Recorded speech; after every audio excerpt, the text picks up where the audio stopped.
So Keir Starmer has renewed calls on Israel to cease its latest offensive into Gaza following a further night of airstrikes that killed 60 more people.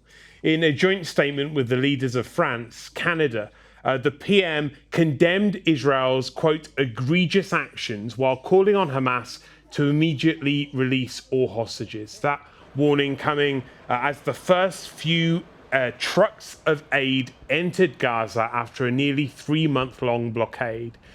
The UN says it is a drop in the ocean, though, of what is needed, and thousands of lives are now at risk. Now, joining me is Tarek Jasarevic from the World Health Organization to discuss all of this. Tarek is in Geneva. And perhaps you can begin by explaining to us, to put us in the shoes of the aid workers on the ground, what are they facing right now, and what are the challenges for them in the coming days, the coming weeks?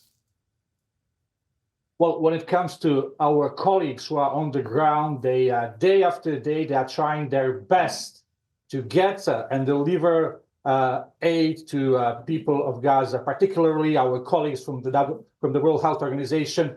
Every morning, they try to get to hospitals, to health centers, to support great work of Gaza health workers who are trying to do their job despite being themselves displaced and being themselves in a danger.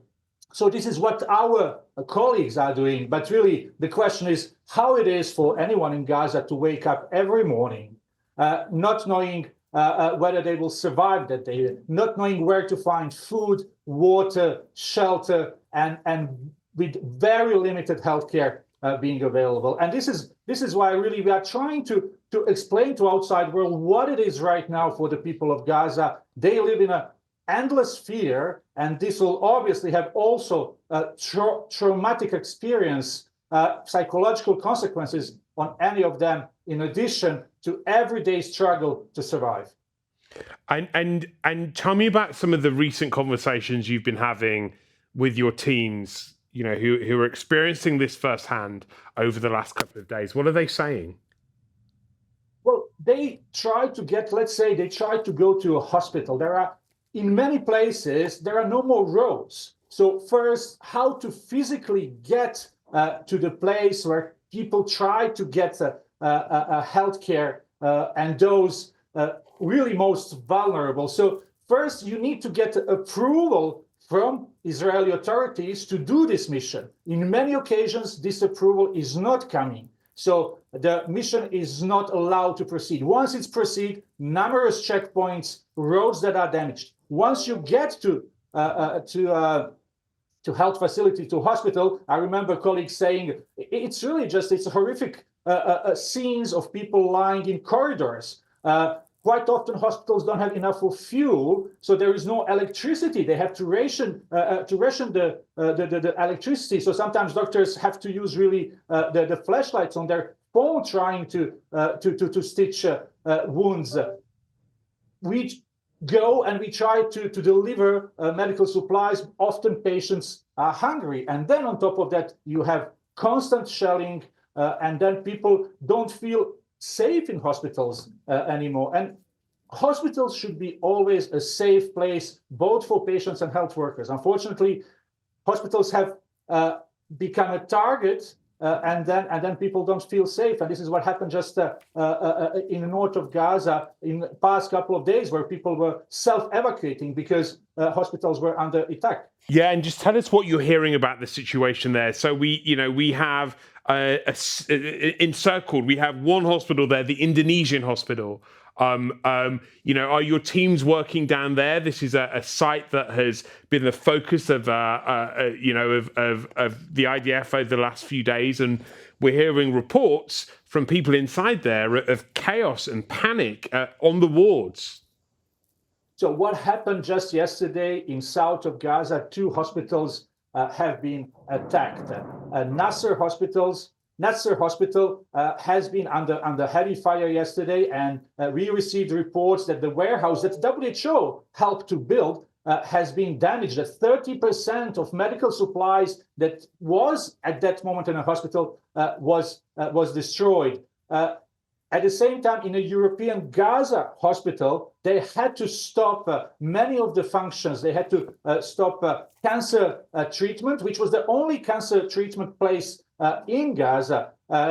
They had to stop neurosurgery, cardiac ward as well. So other hospitals are also barely functional, especially in the north of Gaza, again, where I say that people don't feel safe. So we receive on a daily basis these reports, and then when we have opportunity, we go and we try to support. Now, what happened when we had a couple of weeks of a ceasefire, you will recall, is that we managed to bring in supplies, and some of the services within hospitals have been reopened. But unfortunately, now with almost 3 months of complete blockade of Gaza, all that has been done during those few weeks is being gone. But it just shows it is really something that's completely avoidable. If we have access, then we can support health system and health workers. Yeah, and we're hearing a sort of change in tone from some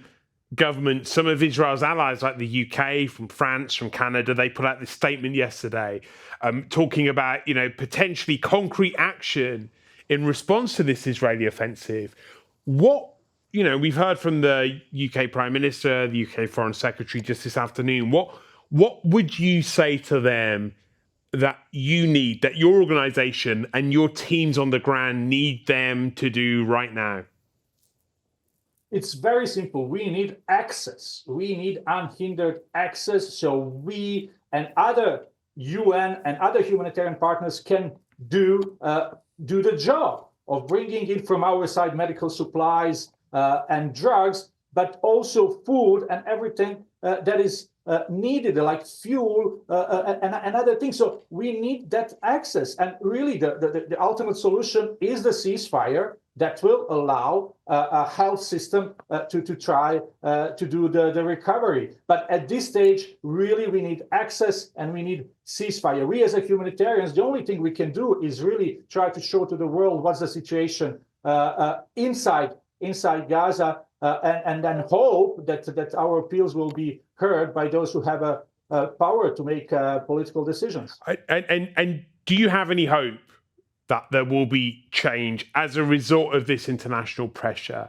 I mean, is this just a talking shop, or do you believe actually that these words from prime ministers and foreign secretaries around the world can actually have an impact on the ground for your teams and for the people they're trying to help?